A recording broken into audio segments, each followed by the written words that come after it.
Hello friends, welcome to Xmart GK YouTube channel. साथियों, आज इस वीडियो में बिहार पुलिस कांस्टेबल एग्जाम 2023 के लिए सर्वश्रेष्ठ क्वेश्चंस करेंगे प्रीवियस ईयर्स के। पिछले वर्षों में बिहार पुलिस के परीक्षाओं में जो क्वेश्चंस पूछे गए हैं, आज इस वीडियो में उन्हीं क्वेश्चनों को करवाएंगे आपको। ये क्वेश्चन साथियों जो आपके बिहार पुलिस कांस्टेबल एग्जाम 2023 के लिए महत्वपूर्ण है। 2023 में जो क्वेश्चन आपसे पूछे जा सकते हैं, तो बिना देरी किए क्लास को शुरू करेंगे। देखिए, आपको कोई भी क्वेश्चन को स्किप नहीं करना है, पूरे क्लास को कंटिन्यू करना है। तो चलिए बिना देरी किए शुरू करते हैं पहले क्वेश्चन के साथ। और देखिए, आज के क्लास का पहला क्वेश्चन आपके स्क्रीन पर दिख रहा है कि भारत के पश्चिमी समुद्री तट पर वर्षा किस मानसून से होती है। तो भारत के पश्चिमी समुद्री तट पर जो वर्षा होती है वो किस मानसून से होती है। राइट आंसर होगा दक्षिण पश्चिम मानसून से। देखिए, जैसे कि अभी दक्षिण पश्चिम मानसून आपका चल रहा है, जो कि साथियों 15 जून को भारत में प्रवेश करता है। सबसे पहले भारत के केरल राज्य में दक्षिण पश्चिम मानसून का आगमन होता है। और आपको यह भी जानना चाहिए कि देखिए, भारत में जो सबसे अधिक वर्षा होती है वो दक्षिण पश्चिम मानसून से ही होता है। ठीक है, तो राइट आंसर हो जाएगा ऑप्शन नंबर बी। और एक चीज याद रखिएगा, देखिए दक्षिण पश्चिम मानसून जब आता है तो उसी समय जो है भारत में खरीफ फसल की बुआई शुरू होती है। ठीक है, चलिए अगला क्वेश्चन है, भारत के किस राज्य में फुलहर झील स्थित है। इंपॉर्टेंट क्वेश्चन है। तो साथियों याद रखिएगा, भारत का वो कौन सा राज्य है जहां पर फुलहर झील स्थित है। तो उत्तर प्रदेश में। Option number D correct answer है। वेरी वेरी इंपॉर्टेंट क्वेश्चन है, याद रखिएगा। देखिए, आप लोग क्लास को लाइक जरूर करते चलना साथियों, क्योंकि आपके एक लाइक से हमें मोटिवेशन मिलता है। और अगर आपको वीडियो पसंद आए तो अपने सभी दोस्तों के साथ जरूर शेयर करना। चलिए, आज का अगला क्वेश्चन है, अरावली पर्वत का सर्वोच्च शिखर क्या कहलाता है। देखिए, ये जो अरावली पर्वतमाला है साथियों, ये सबसे प्राचीन पर्वतमाला है। क्या है? सबसे प्राचीन पर्वतमाला है। अगर आपसे पूछे कि सबसे प्राचीन पर्वतमाला कौन सा है, तो याद रखिएगा अरावली पर्वतमाला। अब पूछा है इसका सबसे ऊंचा चोटी जो है वो कौन सा है। तो देखिए, सर्वोच्च शिखर क्या है, तो याद रखिएगा गुरु शिखर चोटी। यानी राइट आंसर आएगा ऑप्शन नंबर ए, गुरु शिखर। अगला क्वेश्चन है, देखिएगा, भारत में तंबाकू का सर्वाधिक उत्पादन करने वाला राज्य कौन सा है।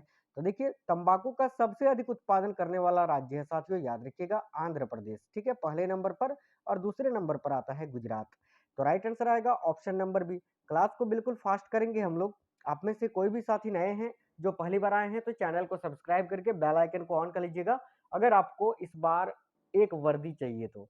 चलिए, सुंदर राजन समिति का संबंध किससे था। तो याद रखिएगा, करेक्ट आंसर है पेट्रोलियम से।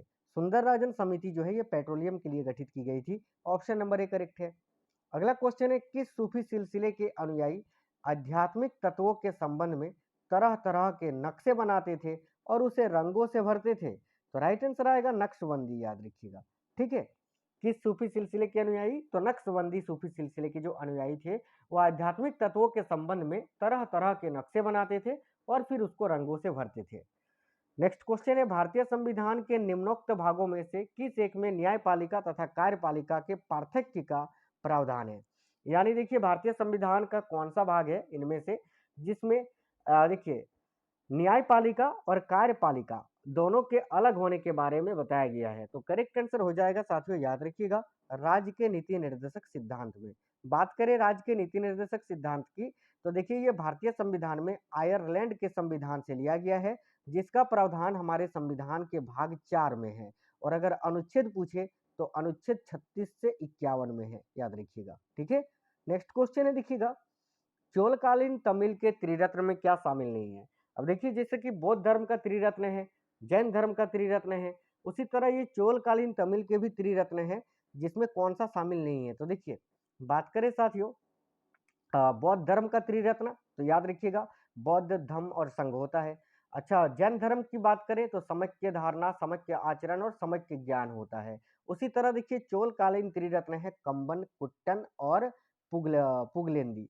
यहाँ पर जयगंधर जो है ये नहीं होता है। ठीक है, तो जयगोंदर इस क्वेश्चन का राइट आंसर हो जाएगा ऑप्शन नंबर डी। अगला क्वेश्चन है, भारतीय संविधान के किस अनुच्छेद द्वारा निम्न दुर्बल वर्गों को शिक्षा संबंधी सुरक्षा प्रदान की गई है। तो याद रखिएगा, ये भी राज्य के नीति निर्देशक तत्वों के अंतर्गत ही आता है और इसका प्रावधान अनुच्छेद 46 में किया गया है। ठीक है, आर्टिकल 46 में।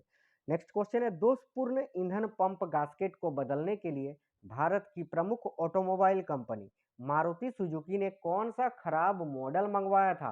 ये क्वेश्चन साथियों पूछा गया है बिहार पुलिस के एग्जाम में पहले भी। देखो राइट आंसर आएगा मारुति ए स्टार, ऑप्शन नंबर बी। संविधान सभा में सभी निर्णय किस आधार पर लिए गए थे? तो याद रखिएगा संविधान सभा में सभी निर्णय जो है वह सहमति और समायोजन से लिए गए थे। तो राइट आंसर आएगा ऑप्शन नंबर डी। किस राजा के शासनकाल में ईसाई धर्म प्रचारक सेंट थॉमस भारत आया था? तो याद रखिएगा किस राजा के शासनकाल में ईसाई धर्म प्रचारक सेंट थॉमस भारत आया था? तो गोंदोफिरनस करेक्ट आंसर आएगा ऑप्शन नंबर सी। अगला क्वेश्चन है निम्नलिखित में से एक भारतीय मौद्रिक नीति के बारे में निर्णय लेता है। इनमें से कौन भारतीय मौद्रिक नीति के बारे में निर्णय ले सकता है? तो याद रखिएगा राइट आंसर है भारतीय reserve bank, option number b. राष्ट्रपति द्वारा संसद के दोनों सदनों के लिए कुल कितने सदस्यों को नामित किया जा सकता है? तो याद रखिएगा 14 सदस्यों को। एक चीज याद रखना, लोकसभा में राष्ट्रपति 2 एंग्लो इंडियंस और राज्यसभा में 12 सदस्यों को मनोनीत कर सकता है, यानी कुल मिलाकर 14। लेकिन ये जो 2 एंग्लो इंडियंस है साथियों, जिसको राष्ट्रपति लोकसभा में मनोनीत करते थे, ये प्रावधान अभी हटा दिया गया है। इस चीज को माइंड में रखना। अगला क्वेश्चन है निम्नलिखित में से कौन अपने आप को बुतकेसिन कहता था? अब बुतकेसिन का अर्थ होता है मूर्ति भंजक, है ना? तो कौन अपने आप को मूर्ति भंजक या बुतकेसिन कहता था? तो महमूद गजनवी, याद रखिएगा, जिन्होंने 1025 ईस्वी में गुजरात के प्रसिद्ध सोमनाथ मंदिर को लूटा था। ठीक है, नेक्स्ट क्वेश्चन है महमूद गजनवी के आक्रमण के परिणाम स्वरूप कौन सा शहर है जो फारसी संस्कृति का केंद्र बन गया था? तो देखिए राइट आंसर आएगा ऑप्शन नंबर ए लाहौर, याद रखिएगा। यज्ञ संबंधी विधि विधानों का पता कहाँ से चलता है? तो देखिए यज्ञ संबंधी विधि विधानों का पता जो है ये यजुर्वेद से चलता है साथियों। जो 4 वेद है उनमें से एक यजुर्वेद है, तो यजुर्वेद में यज्ञ संबंधी विधि विधानों का पता चलता है। भारत में दार्शनिक मुद्रा प्रणाली कब शुरू की गई थी? तो देखिएगा भारत में दार्शनिक मुद्रा प्रणाली की शुरुआत हुई थी वर्ष 1957 ईस्वी में, option number c right answer है। ब्रिटिश के साथ वेसिन की संधि निम्नलिखित पेशवाओं में से किसने की थी? तो राइट आंसर आएगा बाजीराव द्वितीय, याद रखिएगा बाजीराव द्वितीय ने ब्रिटिश के साथ वेसिन की संधि किया था। नेक्स्ट है सबसे अधिक निर्णायक युद्ध जिसने अंग्रेजों के भारत में प्रभुत्व को स्थापित कर दिया था, यानी इनमें से कौन सा वो युद्ध है जिसमें अंग्रेजों के लिए भारत में एक स्थायित्वता को स्थापित कर दिया था या प्रभुत्व को स्थापित कर दिया था? तो याद रखिएगा साथियों बक्सर का युद्ध, ऑप्शन नंबर बी बक्सर का युद्ध, जो आपका 1764 ईस्वी में लड़ा गया था। नेक्स्ट क्वेश्चन है संविधान की सभा में प्रयुक्त शब्द सेक्युलर का अर्थ क्या होता है? संविधान सभा में प्रयुक्त किया गया शब्द सेक्युलर, इसका अर्थ क्या होता है? तो याद रखिएगा ऑप्शन नंबर ए सभी नागरिकों को धर्म एवं उपासना की स्वतंत्रता। नेक्स्ट क्वेश्चन है साथियों देखिएगा किस सुल्तान के काल में खालसा भूमि अधिक पैमाने पर विकसित हुई थी? जरूर याद रखिएगा अलाउद्दीन खिलजी के समय में, ऑप्शन नंबर बी। किस वर्ष नाबार्ड की स्थापना हुई थी? तो याद रखिएगा 1982 में। नाबार्ड जो कि एक बैंक है जो ग्रामीणों को ऋण देता है और नाबार्ड का मुख्यालय आपका मुंबई में स्थित है, ये भी आप याद रखिएगा। चलिएगा नेक्स्ट क्वेश्चन है पुरापाषाण काल में आदि मानव के मनोरंजन के साधन क्या थे? तो देखिए पुरापाषाण काल में जो आदि मानव थे वो मनोरंजन के लिए शिकार किया करते थे, ऑप्शन नंबर है शिकार। नेक्स्ट है भारतीय इतिहास में 1912 का ऐतिहासिक महत्व क्या था? अब देखिए भारतीय इतिहास में 1912 में कौन सा एक ऐतिहासिक महत्व या घटना घटी थी? तो राइट आंसर आएगा ऑप्शन नंबर सी, याद रखिएगा। देखिए महात्मा गांधी जी की मृत्यु 1948 में हुई थी। बंगाल विभाजन आपका 1905 में हुआ था। बच के रह गया केवल ऑप्शन नंबर सी जो कि राइट आंसर आएगा, राजधानी का कोलकाता से दिल्ली स्थानांतरण। नेक्स्ट है निम्नलिखित में से कौन सा नेता कांग्रेस के गरम दल से संबंधित था? तो देखिए कांग्रेस के गरम दल से संबंधित नेता कौन थे? तो Arvind Ghosh, option number a correct answer है साथियों। अगला क्वेश्चन है सैयद बंधुओं ने मराठों के सहयोग से किस मुगल सम्राट को सत्ताच्युत कर हत्या कर दी थी? तो करेक्ट आंसर आएगा याद रखिएगा फर्रुख होशियार को, ऑप्शन नंबर बी। अगला क्वेश्चन है साथियों भारत भारती के रचनाकार कौन है? तो याद रखिएगा भारत भारती के रचनाकार कौन है? तो Maithili Sharan Gupt, option number D correct हो गया। नेक्स्ट है महावीर स्वामी का मूल नाम क्या था? महावीर जो कि जैन धर्म के 24वें तीर्थकर थे और इनका मूल नाम पूछा है तो वर्धमान इनका मूल नाम था, ऑप्शन नंबर सी करेक्ट आंसर है साथियों। अगला क्वेश्चन है 44वें संविधान संशोधन विधेयक द्वारा किस मौलिक अधिकार को सामान्य वैधानिक अधिकार बना दिया गया है? यानी 44वां संविधान संशोधन अधिनियम जो हुआ था साथियों, कब? तो 1978 में, ठीक है। और इस संविधान संशोधन के तहत कौन सा एक अधिकार है जिसको मौलिक अधिकार से हटाकर वैधानिक अधिकार बना दिया गया था? तो आप सभी को पता है साथियों संपत्ति का अधिकार, ऑप्शन नंबर सी करेक्ट आंसर आ जाएगा। राज्यसभा की प्रथम बैठक कब हुई थी?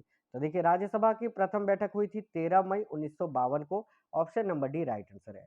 अगला क्वेश्चन है साथियों, मदुरा का मीनाक्षी मंदिर का निर्माण किसने करवाया था? तो देखिए मदुरा का मीनाक्षी मंदिर का निर्माण करवाया था मदुरा के नायकों ने। ऑप्शन नंबर सी करेक्ट आंसर है। भारतीय संविधान की संवर्ती सूची में धारणा किस देश के संविधान से लिया गया है? अब देखिए संवर्ती सूची जो है भारतीय संविधान में वो किस देश से ग्रहण किया गया है?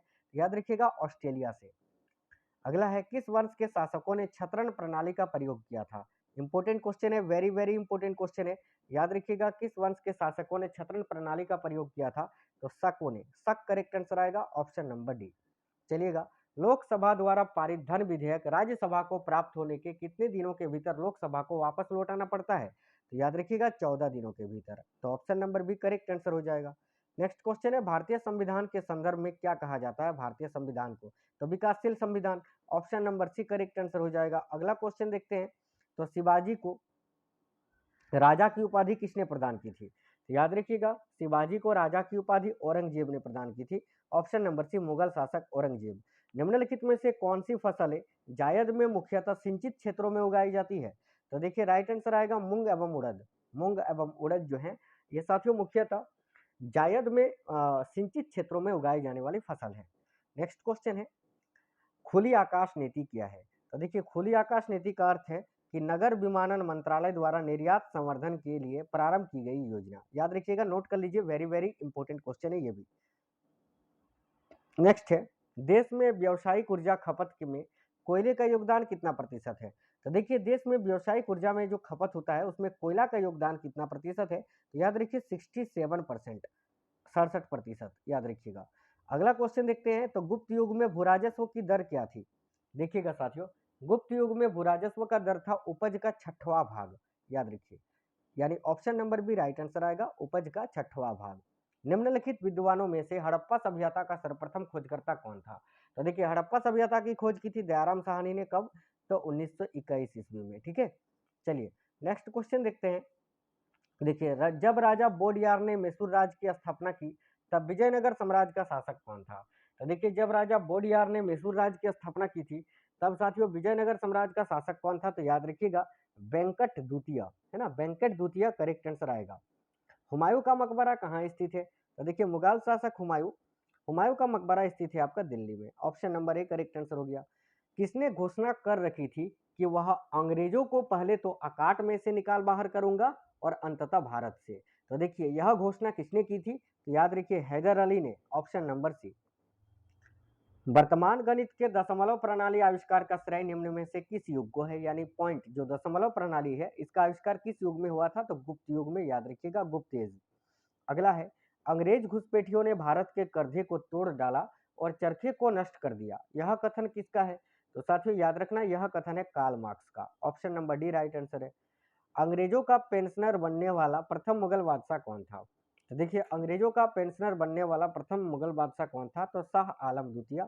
ऑप्शन नंबर एक करेक्ट आंसर है साथियों। अगला है, भारत के राज्य चिन्ह में प्रयुक्त होने वाले शब्द जो है सत्यमेव जयते, यह किस उपनिषद से लिया गया है? तो सत्यमेव जयते ये मुंडकप, याद रखिएगा मुंडक उपनिषद से लिया गया है। तो राइट आंसर आएगा ऑप्शन नंबर ए। अंतिम क्वेश्चन है, बौद्ध धर्म में भावी बोधित्व या भविष्य का बोधित्व किसे माना गया है?